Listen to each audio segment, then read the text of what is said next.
Good morning, students. On the behalf of Sri Sivsha College of Commerce, Management and Computer Education, I am Umi Sangvi. Warmly welcomes all of you. Let's start today's session.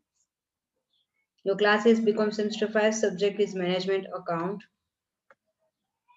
We are continuing Unit 1, Fund Flow Statement. It's your day 33.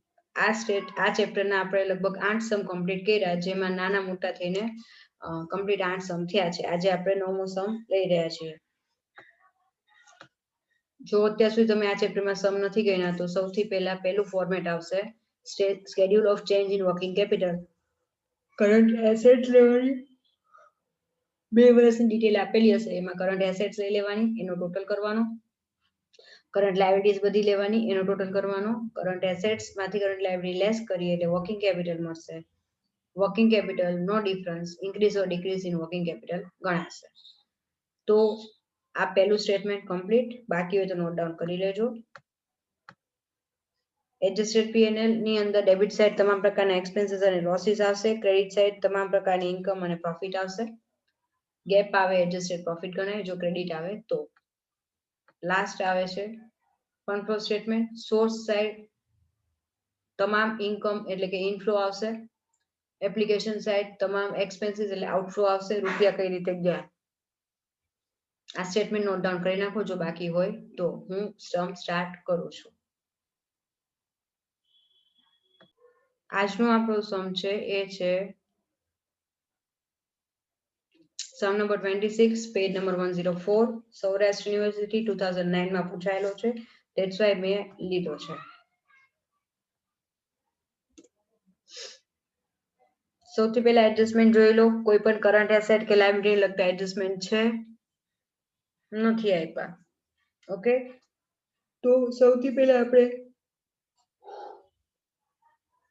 Start કરીએ સમ એ પહેલા કયા કયા accounts બનાવવાના એના પર એક નજર નાખી લઈએ. તો સૌથી પહેલા તમારે બનાવવાનું આવશે statement showing change in working capital જે લગભગ 10 થી 12 લીટીનું બનશે. ત્યારબાદ તમારે એડિશનલ 3 અકાઉન્ટ બનાવવાના છે. Investment account, provision four taxation અને ફિક્સ્ડ એસેટ. મેક્સિમમ 5 લાઈનનું બનશે. એ કમ્પ્લીટ થાય પછી એડજસ્ટેડ પીએનએલ અકાઉન્ટ બનાવવાનું અને એને ત્યારબાદ ફંડ ફ્લો સ્ટેટમેન્ટ જે લગભગ 10 લાઈનમાં કમ્પ્લીટ થઈ જશે તમારે. સમ સ્ટાર્ટ કરીએ.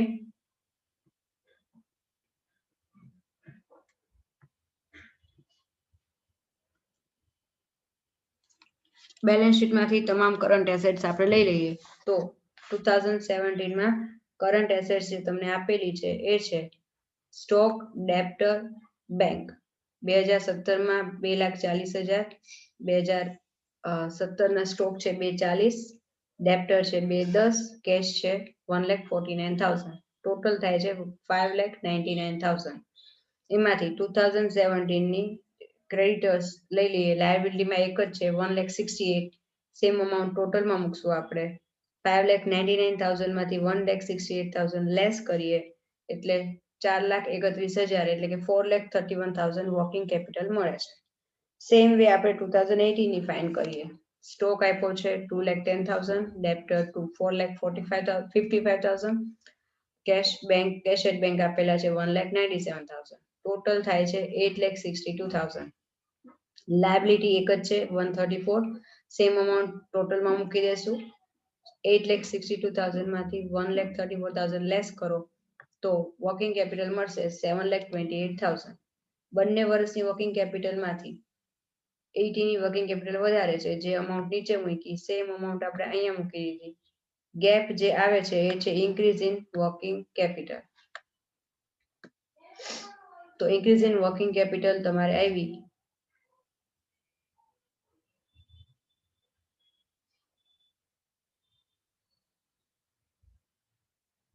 2,97,000. જેની એન્ટ્રી આપણે ફંડ ફ્લોમાં 2,97,000 તરીકે કરી નાખવાની.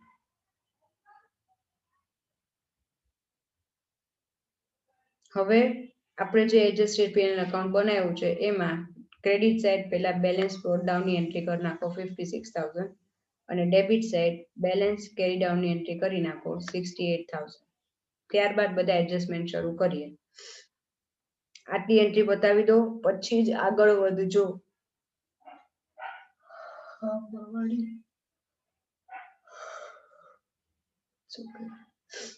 થઈ જશે, ચિંતા ન કર.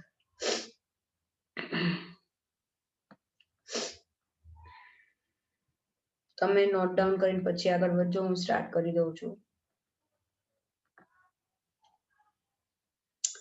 સૌથી પહેલો એડજસ્ટમેન્ટ લઈએ. Investment costing 8,000 sold during the year at rupees 8,500. 8,000 નો ઇન્વેસ્ટમેન્ટ આપણે 8,500 માં વેચ્યા. ફર્સ્ટ ઓફ ઓલ સૌથી પહેલા અકાઉન્ટમાં ટાઇટલ આપી દો investment account. Balance brought down 50,000. Done. Balance carry down credit side આવશે 60,000. આ 2017 ની ડિટેલ, અહીંયા 2018 ની ડિટેલ. હવે આપણે સેલ કર્યા 8500 માં, એટલે અહીંયા લખવાનું by cash and bank sale 8500. એની એન્ટ્રી આપણે સેલ ઓફ ઇન્વેસ્ટમેન્ટ કરી નાખવાની 8500. હવે અકાઉન્ટમાં પ્રોફિટ કેટલો થયો તો કે 500 નો. 8,000 ના ઇન્વેસ્ટમેન્ટ 8,500 માં સેલ કર્યા છે, 500 નો પ્રોફિટ થયો તો લખવાનું P&L અકાઉન્ટ પ્રોફિટ 500, જે આપણે અહીંયા લખી નાખવાના P&L માં ક્રેડિટ સાઇડ બાય ઇન્વેસ્ટમેન્ટ 500. હવે ઇન્વેસ્ટમેન્ટ અકાઉન્ટ ક્લોઝ કરીએ. ટોટલ થાય છે 68,500. એમાંથી ઉપરની બે અમાઉન્ટ માઇનસ કરીએ તો ગેપ આવશે 18,000, જે ગણાશે cash and bank purchase. Purchase કરીએ છીએ, રૂપિયા જાય છે, એટલા માટે સેકન્ડ એન્ટ્રી અહીંયા ઇન્વેસ્ટમેન્ટ એપ્લિકેશન સાઇડ થશે. Purchase of investment 18,000, 18,000. Next adjustment, provision for taxation made during the year 9,000. એટલે પ્રોવિઝન ફોર ટેક્સેશન નું અકાઉન્ટ બનાવવાનું. બેલેન્સ શીટમાં લાયબિલિટી સાઇડ બેલેન્સ આપેલું છે 75,000 ઓપનિંગ બેલેન્સ 2017 નું અને 10,000 ક્લોઝિંગ બેલેન્સ 2018 નું. આ રીતે ક્રેડિટ અને ડેબિટ એન્ટ્રી કરી નાખો. હવે પ્રોવિઝન કીધું છે એટલે અહીંયા વધે છે. પ્રોવિઝનમાં મૂકવાના credit side 9,000 by P&L account provision. આની રિવર્સ એન્ટ્રી તમારે થશે પ્રોવિઝન ફોર ટેક્સેશન. ક્યાં કરવાની? P&L માં. અહીંયા ક્રેડિટ છે, સામે ડેબિટ કરી નાખવાની સેમ અમાઉન્ટ. અકાઉન્ટ ક્લોઝ કરીએ. 75,000 પ્લસ 9 એટલે 84,000 થશે. અહીંયા ગેપ આવશે 74,000 નો, જે ગણાશે કેશ એન્ડ બેંક બ્રેકેટમાં પેડ, એટલે આપણે ચૂકવા. તો એ પેમેન્ટ જાય છે એટલે એની એન્ટ્રી થશે ફંડ ફ્લો સ્ટેટમેન્ટમાં taxation paid 74,000.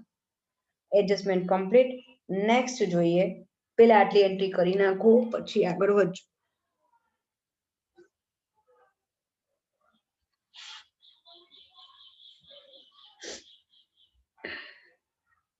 During the year, part of the fixed asset costing 10,000 was sold for 12,000.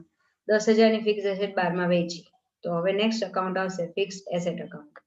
એમાં પહેલા ડેબિટ સાઇડ બેલેન્સ શીટમાંથી બેલેન્સ બ્રોટ ડાઉન 4 લાખ 2016 ના, બેલેન્સ કેરી ડાઉન 3,20,000 17 અને 18. 17 ના આપ્યા છે 4 લાખ અને 18 ના આપ્યા છે 3,20,000.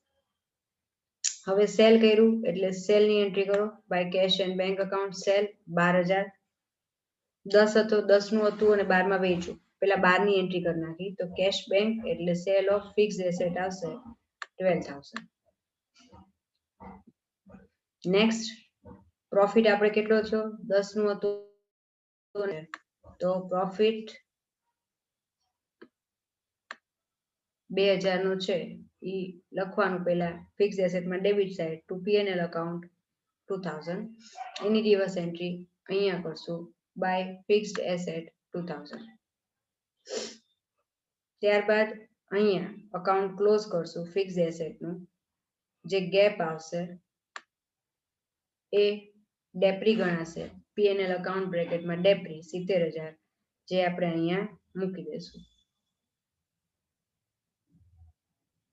ડેપ્રી on fixed asset 70,000. Done. Complete. Adjustment પૂરો. અકાઉન્ટ ક્લોઝ થઈ ગયું. આગળ જોઈએ ફોર્થ એટલે કે D adjustment. Dividend paid during the year amounted 40,000. 40,000 નું ડિવિડન્ડ પે કર્યું. એટલે P&L માં ડેબિટ સાઈડ લખવાનું ડિવિડન્ડ પેડ 40,000 એની રિવર્સ એન્ટ્રી અહીંયા આવશે ડિવિડન્ડ પેડ 40,000 હવે આપણે બધા એડજસ્ટમેન્ટ પૂરા બેલેન્સ શીટ પણ કમ્પ્લીટ કરી નાખ્યા અકાઉન્ટ ક્લોઝ કરી નાખ્યા હવે બેલેન્સ શીટ જોઈ લઈએ asset side fix asset account બની ગયું ઇન્વેસ્ટમેન્ટ નું અકાઉન્ટ બન્યું સ્ટોક ડેપ્ટ અને બેંક આવી ગયા liability side share capital opening 450 છે ક્લોઝિંગ એ 450 નો change general reserve opening 3 lakh closing 3,10,000 એટલે 10,000 નું પ્રોવિઝન કર્યું ગણાય ગેપ છે એ P&L માં જાય તો પ્રોવિઝન ફોર જનરલ રિઝર્વ 10,000 ત્યારબાદ ક્રેડિટર P&L અકાઉન્ટ આવી ગયું ક્રેડિટર આવી ગયા પ્રોવિઝન ફોર ટેક્સેશન આવી ગયું મોર્ટગેજ લોન બાકી છે ઓપનિંગ કાંઈ નથી ક્લોઝિંગ 270 આપ્યા છે બેલેન્સ શીટ ની અંદર રકમમાં એટલે 2,70,000 રૂપિયા આપણે લોન ના આવ્યા એટલે મોર્ટગેજ લોન 270 ફંડ ફ્લો સ્ટેટમેન્ટમાં મૂકી દેશું હવે બધી જ એન્ટ્રી પતી ગઈ છે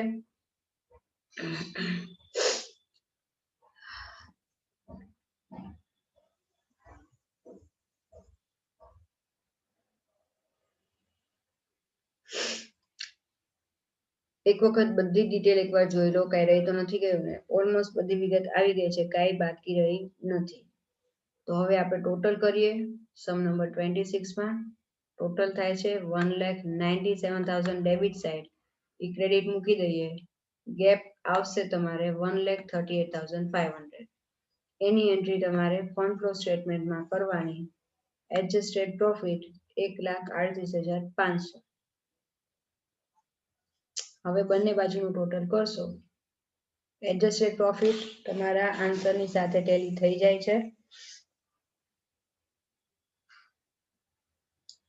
ઇન્ક્રીઝ ઇન વર્કિંગ કેપિટલ પણ ટેલી થઈ જાય છે અને ટોટલ જે ફાઇનલ આપણે આવ્યો 4,29,000 એ પણ આપણે ટેલી થઈ જાય છે આમ આપણે આ સમ પૂરો કરીએ છીએ